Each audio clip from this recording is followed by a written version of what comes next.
I wasn't jealous. I wasn't being controlling. I just didn't want my girlfriend to live with a man who looked at her like she was the only star in his sky.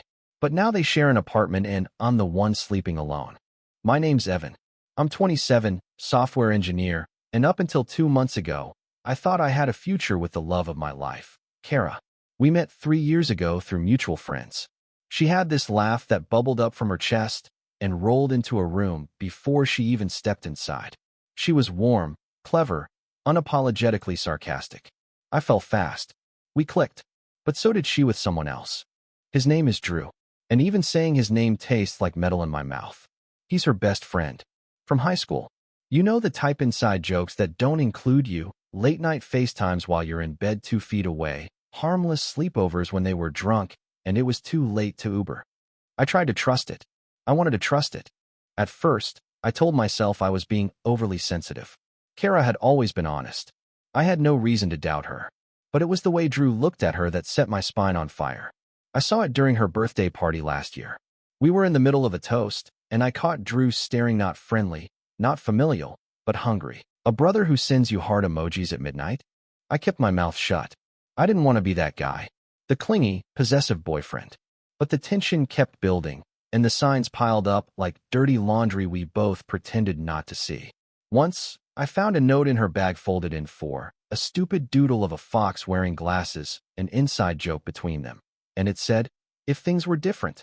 When I showed it to her, she laughed. Said it was old.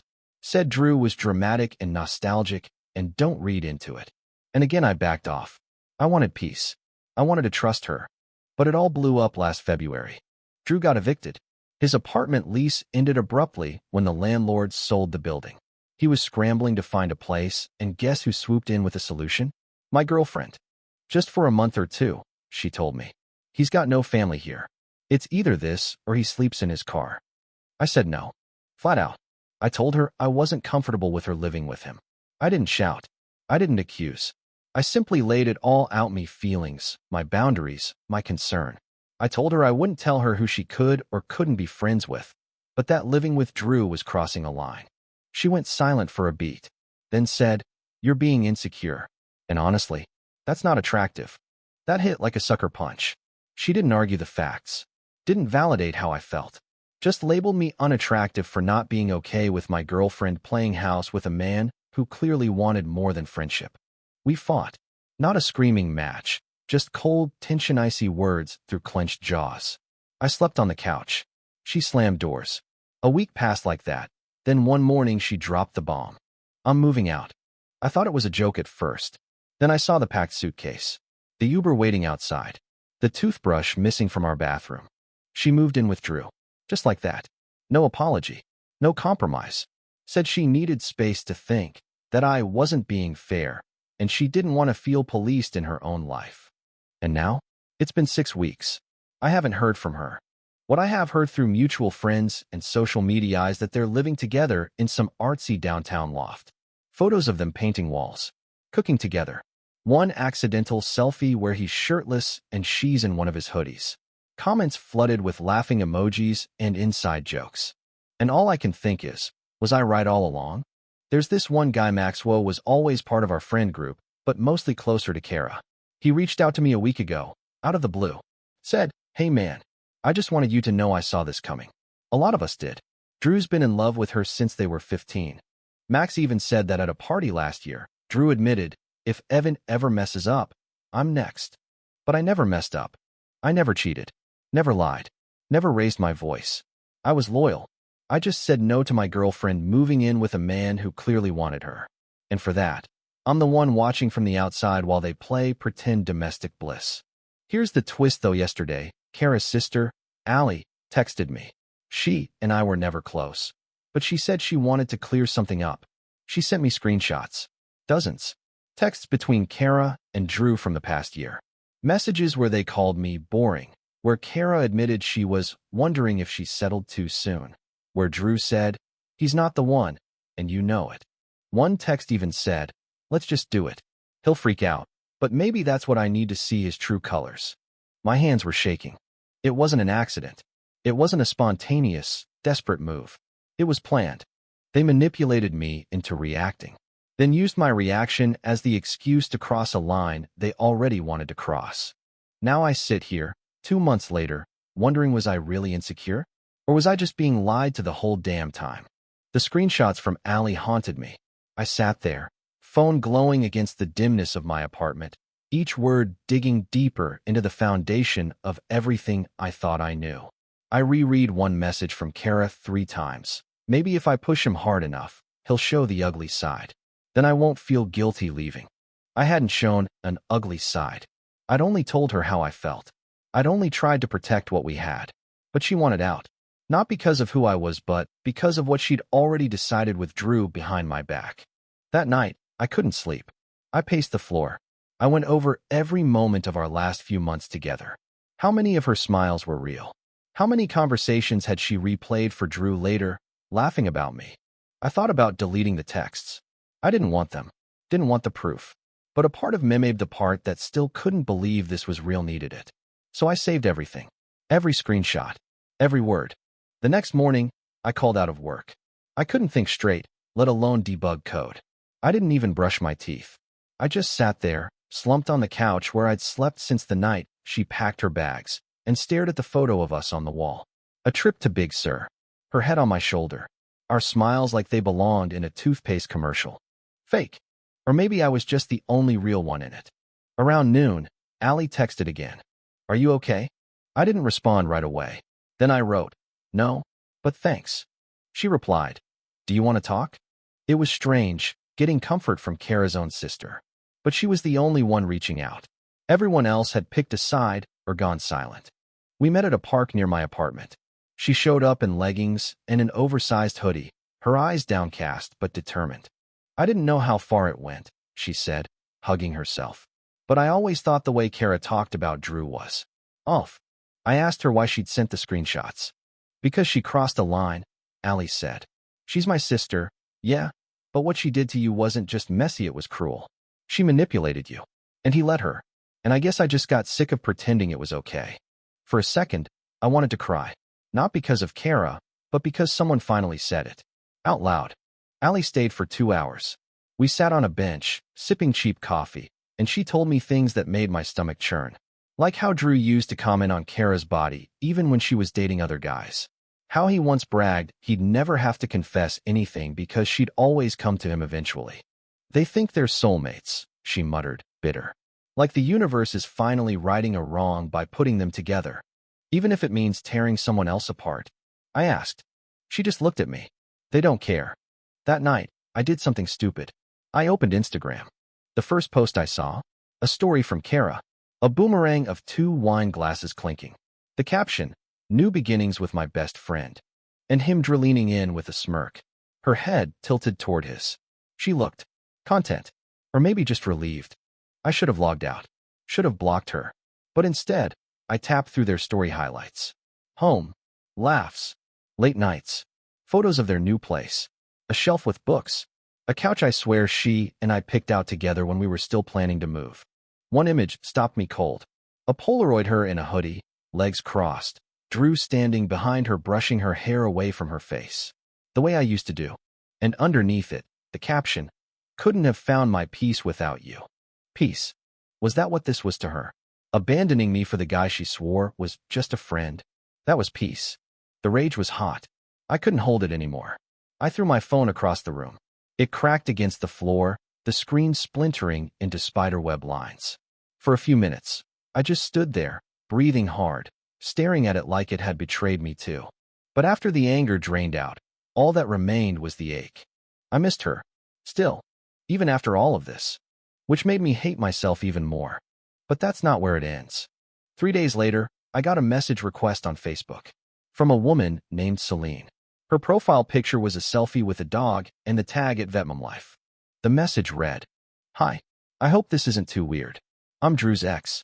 We dated for almost 4 years. I saw your name mentioned in a post and felt like I needed to reach out. My stomach dropped. I accepted the message and replied, this is unexpected. What's going on?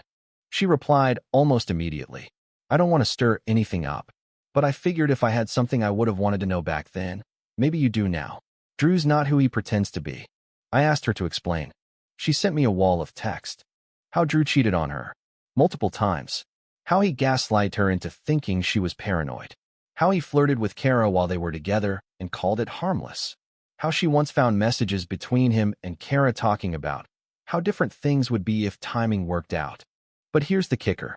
He told me once, she wrote, that he believed relationships only work when one person has more power, and he always wanted to be the one in control. I stared at that line for a long time. Then I asked, do you think Kara knows? Celine responded, maybe, but I don't think she cares. She always had a blind spot for him. The rest of us were just background noise. It was like a second betrayal, but this time, it brought clarity. They deserved each other. The selfishness, the manipulation, the fantasy that they were better than everyone else because they finally gave into their undeniable connection. Let them have it. I stopped following Kara.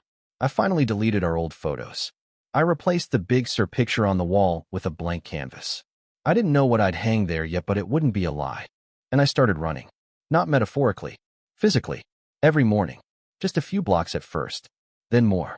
I needed to feel movement, air, sweat, something I could control. Allie kept checking in.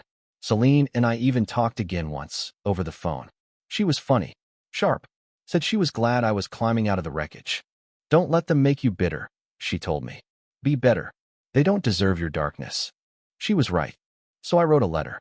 Not to send, just to write. Dear Kara, I loved you. I believed you. I stood by you when it hurt.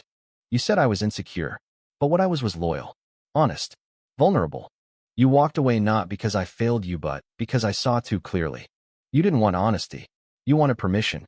And when I couldn't give it, you rewrote the story so you could feel better. But here's the truth. You didn't leave me for love.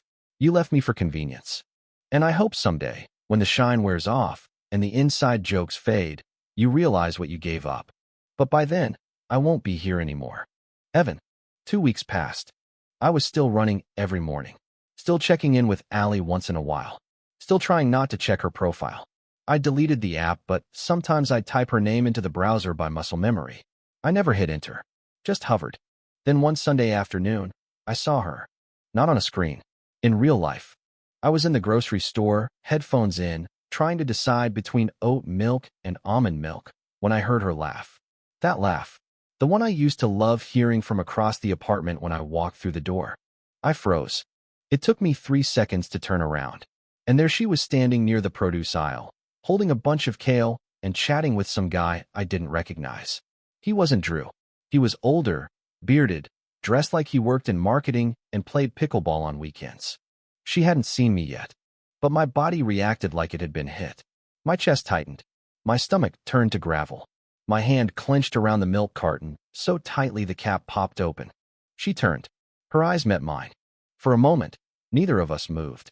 Then she smiled. A soft, unsure smile. As if we were old classmates bumping into each other at a reunion, not ex-lovers with shattered promises between them. She walked over. Alone. Left kale guy standing confused near the oranges. Hey, she said casual. Didn't think I'd see you here. I didn't know what to say. She looked good.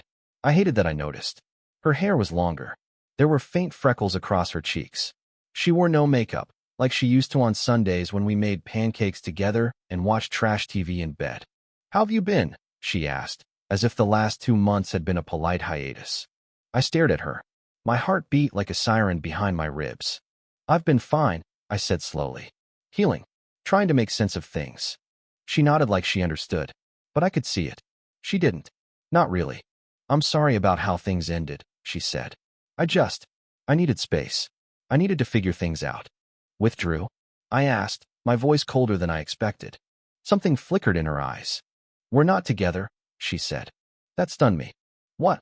I asked. She hesitated. We tried. For a while. It just didn't feel right. I wanted to scream. You blew everything up. You broke my heart. You moved in with him. For what?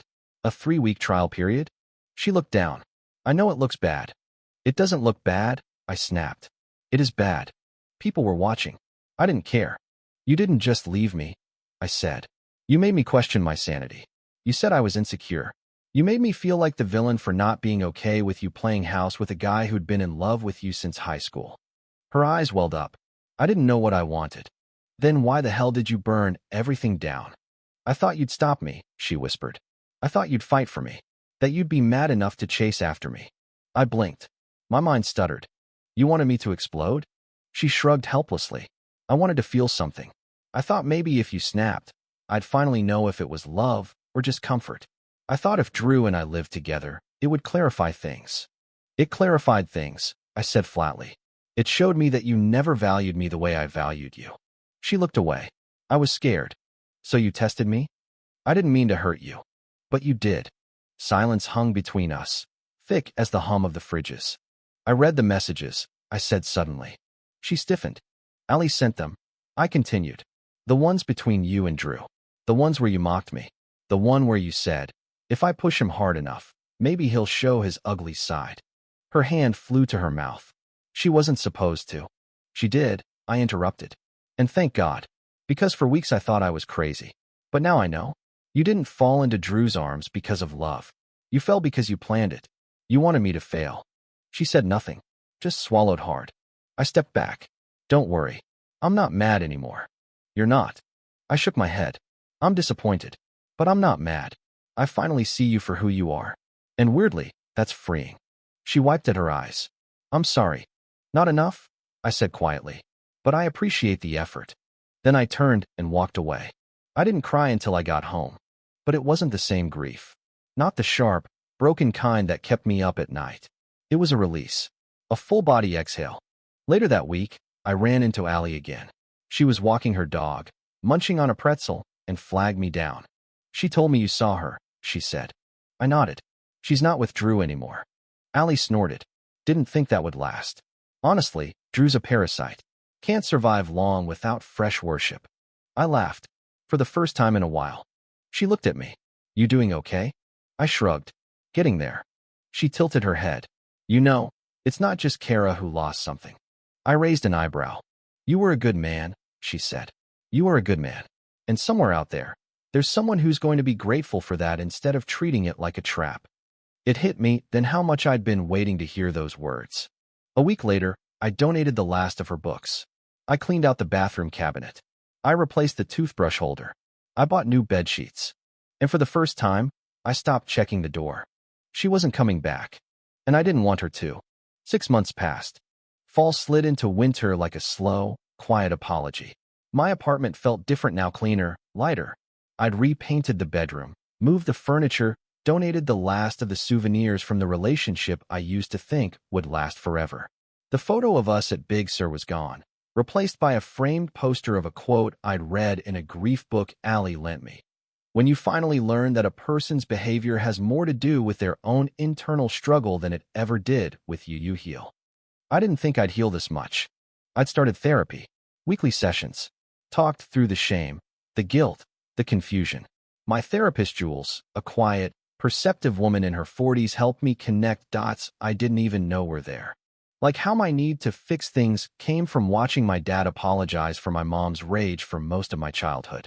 Or how Kara's slow betrayal hit old nerves I didn't even remember I had. I stopped defining myself by what Kara had done, or what Drew had taken. I started dating again, eventually, tentatively. A few first dates. One girl named Mina who laughed so hard at my dad jokes, she snorted into her margarita. Nothing serious yet, but not nothing either. And then, one snowy night in February, someone from the very beginning came back. Celine, Drew's ex, the woman who'd first warned me. We'd kept in touch a bit, nothing romantic, just the occasional meme, book recommendation, a dark joke about narcissists. But that night, she messaged me asking if I was free. I'm in your neighborhood. And I brought cupcakes. Cupcakes felt like enough of a reason. She showed up at my door in a navy coat dusted with snow, holding a pink box with 6 perfectly frosted cupcakes and a bottle of whiskey. Balance, she said with a smirk. Sugar and suffering. We talked for 3 hours. Sat on my couch, legs curled under ourselves like teenagers, telling each other all the things we didn't say the first time around. Turns out Drew cheated on her while living with Kara. Not with Kara, but with a girl from his gym. Karma comes with receipts, she said, raising her glass. But then something shifted. We stopped talking about them. Started talking about ourselves. She told me about her job, veterinary medicine, exhausting but beautiful. How she cried over a 3-legged husky last week and didn't care who saw. how she spent her Sunday mornings gardening on her fire escape. I told her about my morning runs, my new habit of watching old movies with director's commentary, my goal to learn how to cook one decent meal that didn't involve a microwave. She smiled at me, not a polite smile, but the kind you give when someone sees you, really sees you, and doesn't flinch. At the end of the night, she stood in the doorway and said, "This wasn't a date, but if it had been, it would have been a good one." I didn't say anything, just smiled back. She leaned in and kissed me on the cheek, then left, and I stood there, for the first time in a year, feeling a new kind of ache. Not pain, not bitterness, but possibility. A week later, we went on a real date, and I told her everything, every ugly part, how I let someone convince me my love was weakness, how I almost let it break me. She just reached across the table, squeezed my hand, and said, "You didn't get broken. You got honest. There's one more thing." Ali Kara's sister got engaged, to her longtime girlfriend. She invited me to the engagement party.